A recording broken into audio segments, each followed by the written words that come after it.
ನಮಸ್ತೆ. ಬದುಕಿನ ಕತೆಗೆ ನಿಮಗೆಲ್ಲ ಸ್ವಾಗತ. ಡಾಕ್ಟರ್ ಕೃತಿಕಾ ರೆಡ್ಡಿ ಇವರ ಕತೆ ಈಗ ತುಂಬಾನೇ ಸೆನ್ಸೇಷನಲ್ ಆಗಿದೆ. ಅವರ ಗಂಡ ಕೂಡ ಒಬ್ಬ ಡಾಕ್ಟರ್ ಡಾಕ್ಟರ್ ಡಾಕ್ಟರ್ ಜೀವ ತೆಗೆದ ಕತೆ ಇದು. ಈ ಕತೆ ಕೇಳುವಾಗ ಈ ಮದ್ವೆ ಎಂಬ ಸಂಬಂಧದ ಬಗ್ಗೆ ಎಲ್ಲ ತುಂಬಾನೇ ಭಯ ಹುಟ್ಟಿಸುವಂತಿದೆ. ನಾವು ಮದುವೆ ಮಾಡಿ ಕೊಡುವಾಗ ಒಂದು ಏನು ಒಳ್ಳೆ ವ್ಯಕ್ತಿ, ಅವನ ಪೊಸಿಷನ್ ಮತ್ತೆ ಅವನ ಒಂದು ಜಾಬ್ ಎಲ್ಲ ನೋಡಿ ಕೊಡ್ತೀವಿ. ಆದ್ರೆ ಇಂಥ ಒಂದು ವ್ಯಕ್ತಿಗಳು ಪಾರ್ಟ್ನರ್ ಆಗಿ ಸಿಕ್ಕಿದ್ರೆ ಅಂತ ನಗು ನಗುತ್ತಾ ಕತ್ತು ಕುಯ್ಯೋದಂತಲ್ಲ, ಅದೇ ರೀತಿ ಈ ವ್ಯಕ್ತಿ ಮಾಡಿದಾನೆ. ಈತನ ಹೆಸರು doctor Mahendra Reddy, Victoria hospital ನ ಜನರಲ್ ಸರ್ಜನ್. ಸಾವಿರಾರು ಜನರ ಪ್ರಾಣವನ್ನು ಉಳಿಸ್ಬೇಕಾಗಿದ್ದ ಈ ಡಾಕ್ಟರ್ ಈಗ ಸ್ವತಃ ತಾನು ತಾಳಿ ಕಟ್ಟಿದ ಪತ್ನಿ, ಆಕೆ ಕೂಡ ಒಬ್ಬ ಡಾಕ್ಟರ್, ಅವರ ಜೀವವನ್ನು ತುಂಬಾ ಪ್ಲಾನ್ ಮಾಡಿ ತೆಗ್ದಿದ್ದಾರೆ. ಎಲ್ಲೂ ಸಿಕ್ಕಾಕೊಳ್ಬಾರ್ದು ಆ ರೀತಿ ಪ್ಲಾನ್ ಮಾಡಿದ್ರು. ಈಗ ಆತ ಜೈಲು ಪಾಲಾಗಿದ್ದಾನೆ. ಅದಕ್ಕೆ ಹೇಳೋದು, ಕರ್ಮ ಯಾರನ್ನು ಬಿಡಲ್ಲ ಅಂತ. ಈತನ ಪ್ಲಾನ್ ಕೇಳಿದ್ರೆ ಒಂದು ಪ್ರಕಾಶ್ ರೈ ಅವರ ಒಂದು ಮೂವಿ ಇತ್ತು, ಆ ಮೂವಿದ ಹೆಸರು ನೆನಪಾಗ್ತಾ ಇಲ್ಲ. ಅದರಲ್ಲಿ ಪ್ರಕಾಶ್ ರೈ ಒಂದು ಒಳ್ಳೆ ಹಳೆಯನ ರೋಲ್ ಮಾಡಿದ್ದಾರೆ.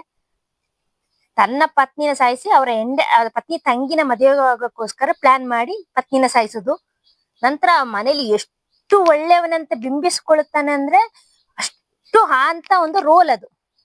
ಅದೇ ರೀತಿ ಒಂದು ವ್ಯಕ್ತಿ ಈತ. ಅಲ್ಲಿ ಅವರು ರೋಲ್, ಇಲ್ಲಿ ಈತ ರಿಯಲ್. ಈತ ಪತ್ನಿನ ಸಾಯಿಸಿ ಆ ಮನೆಯಲ್ಲಿ ಒಂದಿಷ್ಟು ಆತನ ಬಗ್ಗೆ ಯಾರಿಗೂ ಸಂಶಯನೇ ಬರ್ಲಿಲ್ಲ, ಅಷ್ಟು ಚೆನ್ನಾಗಿದ್ದ. ಅಂದ್ರೆ ಮನೆ ಅಳಿಯನಾಗಿ ಹೋಗಿರ್ಲಿಲ್ಲ ಆತ. ನಾನು ಆ ಮನೆಯ ಮಗನಂತೆ ಎಂಬಂತೆ ತನ್ನನ್ನು ತಾನು ಬಿಂಬಿಸಿಕೊಂಡಿದ್ದ. ಏನಪ್ಪ ಇವರ ಕತೆ ಅಂದ್ರೆ, ಮಹೇಂದ್ರ ರೆಡ್ಡಿಗೆ ಕೃತಿಕಾ ರೆಡ್ಡಿ ಅವ್ರ ಜೊತೆ 2024 ಏಪ್ರಿಲ್ 26 ಮದುವೆ ಆಗುತ್ತೆ. ಧೂಮ್ ಅಂತ ಮದುವೆ ಆದ ಈ ಜೋಡಿ ತುಂಬಾ ಚೆನ್ನಾಗಿದ್ದಾರೆ ಅಂತ ಎಲ್ಲರೂ ಭಾವಿಸ್ತಾರೆ. ಕೃತಿಕಾ ಅವರು ಕೂಡ ತುಂಬಾನೇ ಇದ್ರು, ಖುಷಿಯಾಗಿ ಗಂಡನ ಜೊತೆ ಇದ್ರು. ಆದ್ರೆ ಈ ಮಹೇಂದ್ರ ರೆಡ್ಡಿ ಡಾಕ್ಟರ್ ಇದ್ದಾರಲ್ಲ, ಅವ್ರು ಹೊರನೋಟಕ್ಕೆ ಮಾತ್ರ ತುಂಬಾ ಚೆನ್ನಾಗಿದ್ರು. ಅವ್ರ ಮನಸ್ಸಿನೊಳಗೆ ಅವ್ರು ತುಂಬಾ ಪ್ಲಾನ್ ಮಾಡ್ತಿದ್ರು. ತನ್ನ ಪತ್ನಿನ ಆದಷ್ಟು ಬೇಗ ಪರಲೋಕಕ್ಕೆ ಕಳಿಸೋದು ಹೇಗೆ ಅಂತ ಪ್ಲಾನ್ ಮಾಡ್ತಾ ಇದ್ರು. ಅದಕ್ಕೆ ಕಾರಣ ಪತ್ನಿಗೆ ಸ್ವಲ್ಪ ಸಣ್ಣ ಪುಟ್ಟ ಆರೋಗ್ಯ ಸಮಸ್ಯೆ ಇತ್ತು, ಅಜೀರ್ಣ, ಗ್ಯಾಸ್ಟ್ರಿಕ್ ಎಲ್ಲ. ಸಣ್ಣ ಪುಟ್ಟ ಆರೋಗ್ಯ ಸಮಸ್ಯೆ ಇಲ್ಲದೆ ಇರುವ ಈ ವ್ಯಕ್ತಿಗಳೇ ಈಗ ಇರಲ್ಲ. ಅಷ್ಟು ಒಂದು ಆರೋಗ್ಯ ಸಮಸ್ಯೆ ಈಗ ಎಲ್ಲರಲ್ಲೂ ಇರುತ್ತೆ, ಒಂದಲ್ಲ ಒಂದು ಸಮಸ್ಯೆ ಇದ್ದೇ ಇರುತ್ತೆ. ಈತ ಸ್ವತಃ ಡಾಕ್ಟರ್.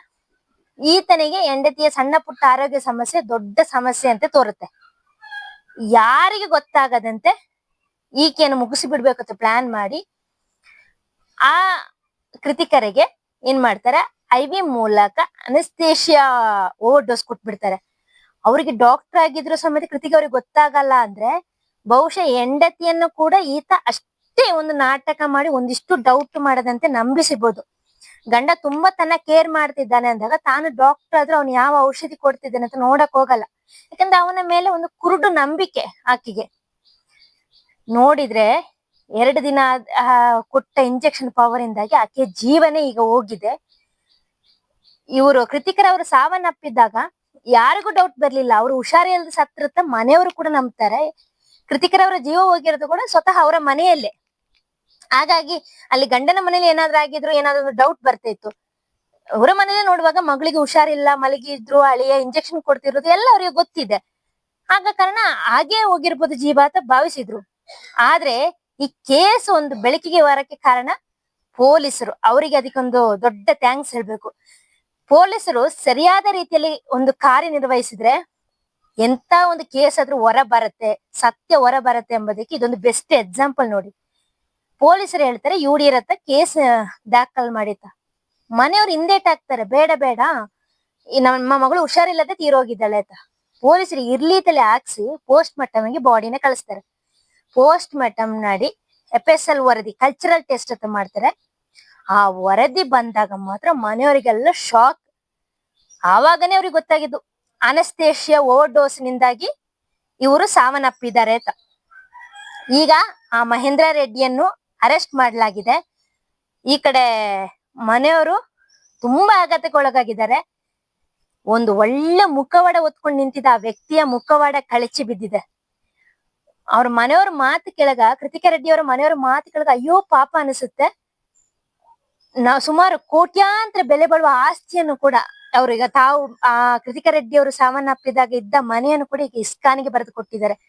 ನಮ್ಮ ಮಗಳು ಬಾಳಿದ ಮನೆ, ಅವಳು ಈ ಒಂದು ಸಮಾಜಕ್ಕೆ ಏನಾದ್ರು ತುಂಬಾ ಕೊಡುಗೆ ಮಾಡ್ಬೇಕು ತುಂಬಾ ಆಸೆಯಿಂದ ಇದ್ಲು. ಹಾಗಾಗಿ ನಾವು ಈ ಮನೆಯನ್ನು ಇಸ್ಕಾನಿಗೆ ದಾನ ಮಾಡಿದೀವಿ ಅಂತ ಹೇಳ್ತಿದ್ದಾರೆ. ಒಂದು ಜೀವ ಅದಿದ್ದಿದ್ರೆ ಎಷ್ಟು ಬೇಡ ಅಂದ್ರೆ ಬಿಟ್ಟು ಹೋಗ್ಬೇಕು. ಈ ರೀತಿ ಎಲ್ಲ ಮಾಡಕ್ ಹೋಗ್ಬಾರ್ದು ಅಲ್ವಾ?